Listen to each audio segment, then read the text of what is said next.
안녕하세요. 재경사 매니저 등대직입니다. 반갑습니다. 반갑습니다.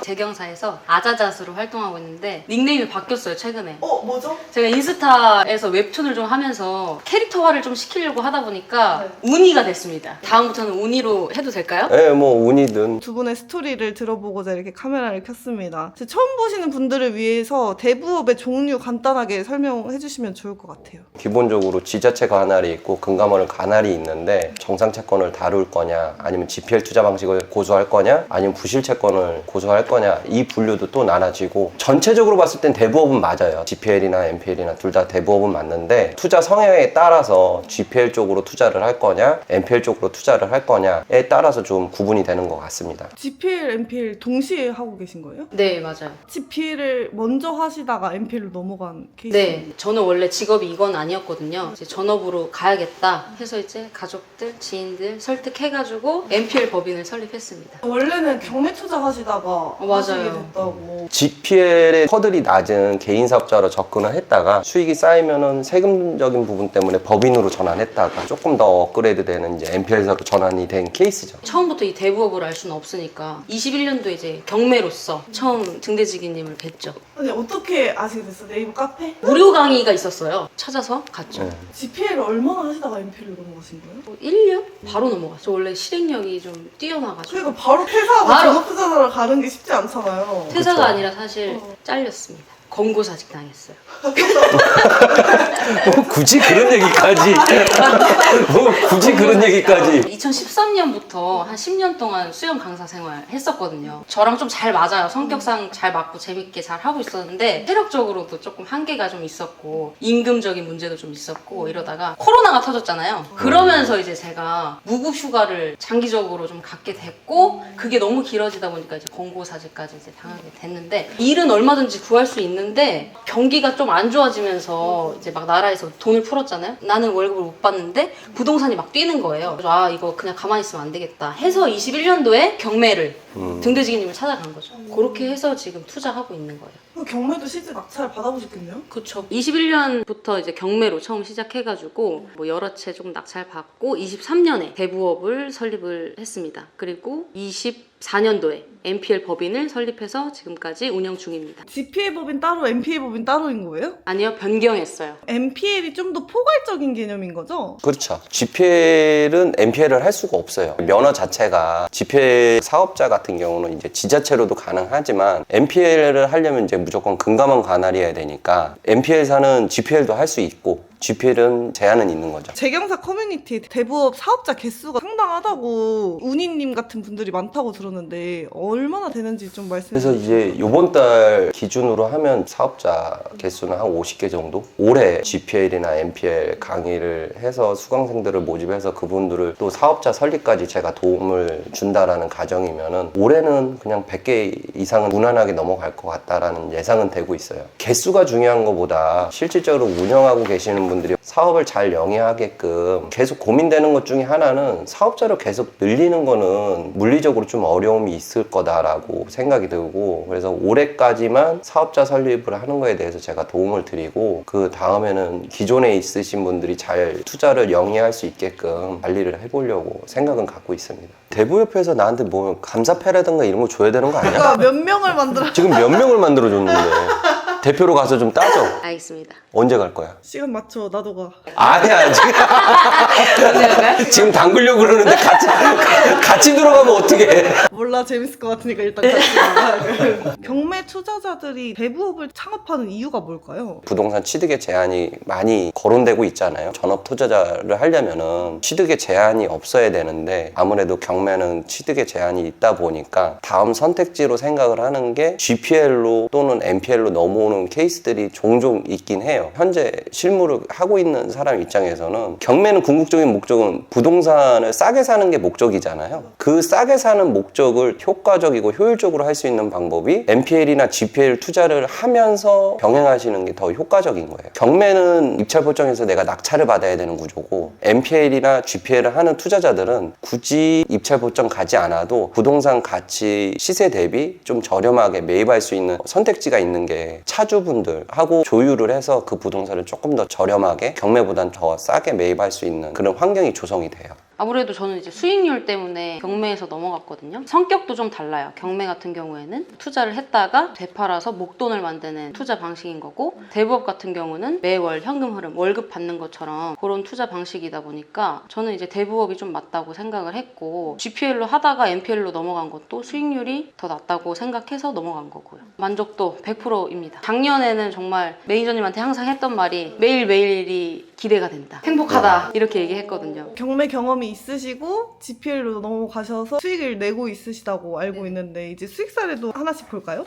GPL 6건 담고 있는데 3가지만 좀 소개해 드릴게요. 네, 좋습니다. 첫 번째는 이제 화성시 장지동에 있는 아파트고, 대출은 5천만 원 나갔어요. 시세는 6억인데 월 83만 원씩 잘 받고 있고요. 두 번째는 강서구 화곡동에 있는 빌라. 이제 대출은 1억 5천 정도 나갔고, 이자는 250만 원 정도 받고 있어요. 약. 세 번째는 아산시에 있는 단독주택인데 가장 오랫동안 갖고 있는 대출이긴 해요. 근데 한 번도 이자 밀린 적 없이 잘 해주시고 계시고, 3천만 원 대출 나가서 약 49만 원 정도. 금액대가 다양하네요. 몇 억씩 나가는 케이스들도 있지만 처음 시작하시는 분들은 시드가 부족한 게 아니라 조심스럽잖아요. 후순위로 이제 2천이든 3천이든 적게 시작을 해서 나중에는 뭐 1억이든 1억 5천까지 좀 사이즈를 키워가는 순서를 밟아가는 게 제일 이상적이라고 저는 개인적으로 생각하고 있습니다. 소액이어도 GPL 투자할 수 있다? 예, 가이드를 하고 있고 케어도 하고 있습니다. 그렇게. 등대지기님하고 같이 상의하시고 대출 금액 이렇게 나가시는 건가요? 그렇죠. 저희가 이제 단톡방에서 시세 확인 다 하고, 매니저님도 한번 최종적으로 봐주시고, 그리고 이제 대출 진행하는 거죠. 상가가 됐든 아파트가 됐든 빌라가 됐든 토지가 됐든 가리지 않고 우선은 접수를 받고 수강생분하고 저하고 1대1로 검토를 같이 해요. 시세가 대략 얼마 정도니까 후순위로 최대 얼마까지 나갈 수 있냐, 그 금액이 일치가 되면 그대로 진행을 하면 되는데, 너무 오버를 한다던가 한도를 준 게, 그럴 때는 중간에 제가 얘기를 좀 해서 이건 좀 리스크하니까 한도를 좀 줄이자, 조율점을 찾아서 실질적으로 대출을 의뢰하신 분들한테 승인 금액을 안내를 하죠. 그 금액이 이제 승인이 떨어졌다라고 하면 진행, 이렇게 진행되고 있습니다. 담보가치 평가가 되게 중요하다고 하는데 왜 중요한지도 한번 설명해 주시면 좋을 것 같아요. GPL이 됐든 NPL이 됐든 경매가 됐든 기본적으로 제일 중요한 게 부동산의 담보가치 판단을 하는 게 제일 중요한 건데, 결과론적으로 얼마만큼 내가 담보가치를 확실하게 판단하느냐에 따라서 똑같아요. 이제 부동산 경매도 가치 판단을 어떻게 하느냐에 따라서 입찰가가 달라지잖아요. GPL도 마찬가지로 담보가치를 얼마만큼 판단을 하느냐에 따라서 한도가 달라지는 거죠. 어떤 누구에게는 보수적으로 나갔을 때 이게 뭐 승인이 안 떨어지는 물건들이 우리는 제대로 평가가 됐다라고 하면은 승인이 이어지는 케이스들도 있으니까, 제일 중요한 거는 얼마만큼 담보 가치를 잘 판단을 하느냐에 따라서 경매가 됐든 GPL이 됐든 NPL이 됐든 수익을 낼 수 있는 가능성이 높은 거죠. 아파트 가치가 6억인데 6억 대출 나가면 안 되잖아요. 어떤 거를 고려해야 되는지 대략적으로 한번 소개해 주실 수 있을까요? 저희가 이자를 받는 업이다 보니까 이자를 못 받았을 때 경매로 들어가게 되고, 경매 안에서 낙찰이 되는지 확인하셔야 되고, 얼마에 낙찰이 되는지 낙찰 가율을 확인해야 되고, 이자를 다 회수할 수 있는지. 원금 손실뿐만 아니라 내가 이자를 받을 수 있느냐 없느냐까지 생각해서 대출이 나가야 되는 거죠. 그렇죠. 그러니까 좀 전에 운이님? 그냥 정은 씨 그냥 운이? 울어?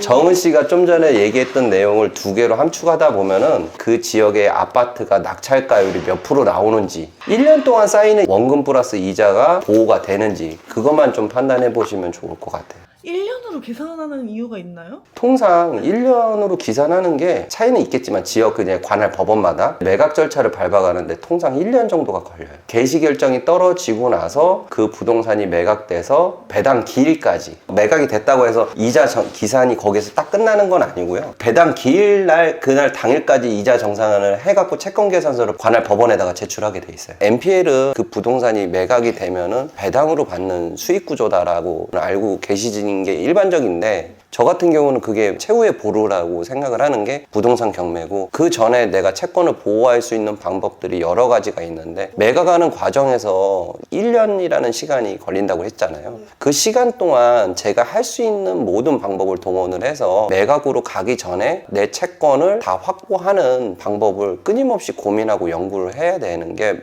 NPL 투자자의 역할인 거예요. 해당 부동산의 이제 소유자분들은 경매까지 넘어갔다는 상황에서 심적으로 상대적으로 많은 걸 내려놓게 되거든요. 회생이 가능하신 분들에 한해서는 연락을 해서 급매물로 부동산 경매로 매각하는 것보다 급매물로 매각을 하는 게 소유자분들한테는 손실을 줄일 수 있는 과정이기 때문에 그런 것들을 놓치는 부분들을 채권자이지만 이해관계인으로서 급매물도 내가 부동산에다가 대행으로 내놓고 지난번에 소개드렸던 뭐 용인에 있는 아파트도 매각기일이 잡혔는데도 급매물로 매각이 돼서 경매가 취하된 케이스. 근저당권자는 원금하고 그동안 쌓여있던 이자를 다 확보를 하고 소유자분들도 시세보다는 약간 조금 급매물로 했지만 매각으로 간 것보다는 조금 더 수익을 더 보신 손실을 줄이신 상황이었으니까 소유자분들한테 계속 끊임없이 가이드라인이나 방향성 이런 것들을 제안하는 게 NPL 투자자의 하나의 그 역할이라고 저는 생각도 들어요. 대부업 하면 사이가 안 좋을 것 같거든요. 돈 내놔 약간 이럴 것 같은데 또 그런 건 아닌가 봐요. 그런 경우도 있나요?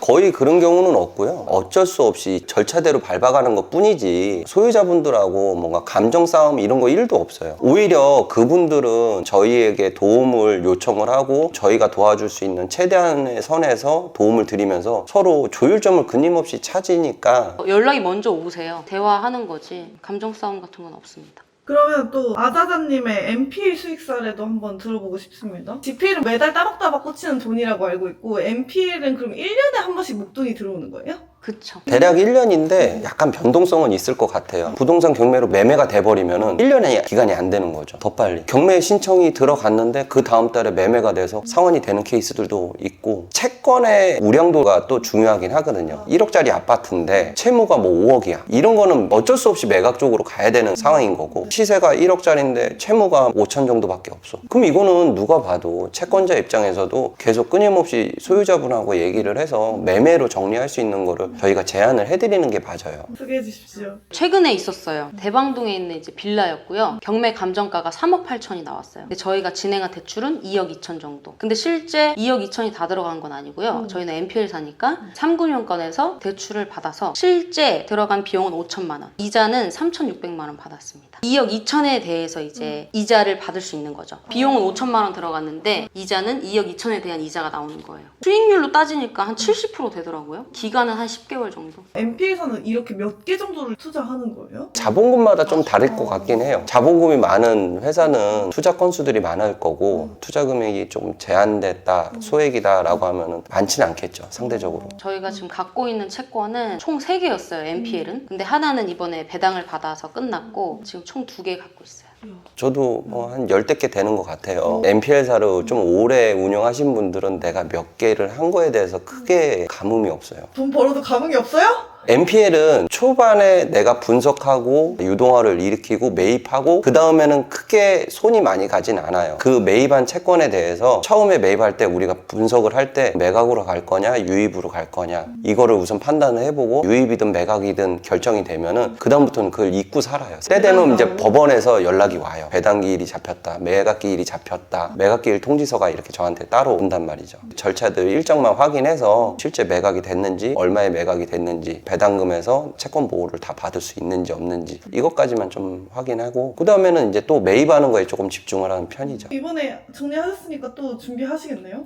또 바로 대출 진행했어요. 공동담보물건이라고 그래서 제주도에 있는 거랑 광진구에 있는 빌라랑 같이 묶어서 대출 진행했습니다. 3,500만 원 나왔어요. 직원 대출도 받아서 나가는 거예요? 아니요, 이거는 그냥 정상으로 GPL로 나간 거고 네, GPL로 나갔어요. 설명드렸던 것처럼 NPL사는 NPL을 할 수도 있고 GPL도 할 수가 있는 거예요. 법인의 통장에 돈이 있을 때 케이스가 오는 거에 맞춰서 NPL 케이스가 왔다 그러면 NPL을 하는 거고 GPL 케이스가 왔다 그러면 GPL을 하는 거죠. 그만큼 시간이 돈이라는 게 있잖아요. 통장에서 돈이 쉼 없이 돌아가려면 굳이 내가 NPL을 하겠다, GPL을 하겠다는 것보다는 어차피 계속 순환되니까 중간에서 또 상환되는 케이스들도 있고 그럼 그 돈 또 들어와서 또 NPL 케이스 들어오면 NPL로 투자하고 끊임없이 이 로테이션으로 돌아가는 게 중요한 거지. 끊임없이 대출을 나갈 수 있는 구조인가요? 그게 가장 저희의 장점 아닌가요? 네. 저도 강의를 좀 진행했었는데 제가 소개를 대부업 기초 강의 해가지고 GPL 기초 강의로 홍보를 했는데 모집되는 인원들을 보면은 다 대부업 대표님들이 오세요. 결론은 채권을 좀 받을 수 있냐 이런 취지로 많이 오시죠.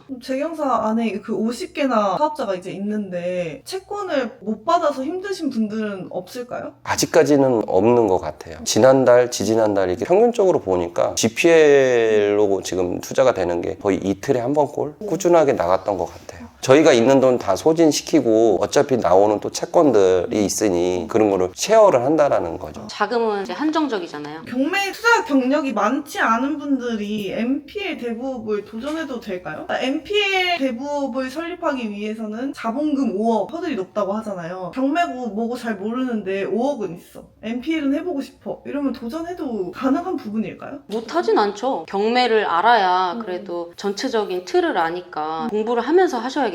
사실상 경매든 GPL이든 MPL이든 인허가 받는 건 누구나도 다 해요. 사업을 제대로 운영을 하는 게 중요한 거잖아요. 제대로 운영하려면은 경매나 GPL이나 MPL은 기본적으로 부동산 가치를 평가를 해서 투자하는 방식인데, 그 중에 경매는 부동산 가치 평가를 하는데 좋은 스터디가 돼요. 부동산을 하나 살 때 부동산에 가면은 부동산 중개업자분들이 다 알아서 정보들을 다 전달을 해주시잖아요. 근데 부동산 경매는 좀 어떤가요? 모든 정보는 직접 다 수집을 해야 되는 상황인 거거든요. 그 수집하는 과정에서 개개인마다 이제 트레이닝도 되고 스터디도 되고 어떤 수순을 밟는 것도 중요하긴 하는데, 만약에 환경이 된다, 내 자본금에 조금 여유가 있다라고 하면은 처음 시작하시는 분들도 병행하시는 것도 좋아요. 결이 같기 때문에. 팩트는 부동산 가치 평가거든요. MPL이 조금 더 환경적으로 선택적이가 더 많잖아요. MPL을 하면서 GPL도 할 수 있으니까. 근데 바로 MPL로 내가 추천을 못하는 이유 중에 하나는, 저는 준비가 됐는데 수강생분들이 준비가 안 돼 있어요. 자본금 5억부터 시작해야 된다. 처음 시작하는데 5억을 투자를 한다? 아무래도 부담감은 있죠. 거기에 대해서 가이드나 케어할 수 있는 준비가 되어 있지만 받아들이는 입장에서는 아무래도 부담감으로 올 거고, 그 부담감이 희석되는 과정을, GPL 과정을 밟고 또는 경매 과정을 밟고 오면은 약간의 그런 부담감이 희석이 되는 부분들이 있죠. 돈이 있으면 지속적으로 하고 싶다. 그럼 MPL부터 해도 괜찮을 것 같아. MPL 설립했다 그래서 MPL만 다루는 게 아니라 GPL도 할 수 있잖아요.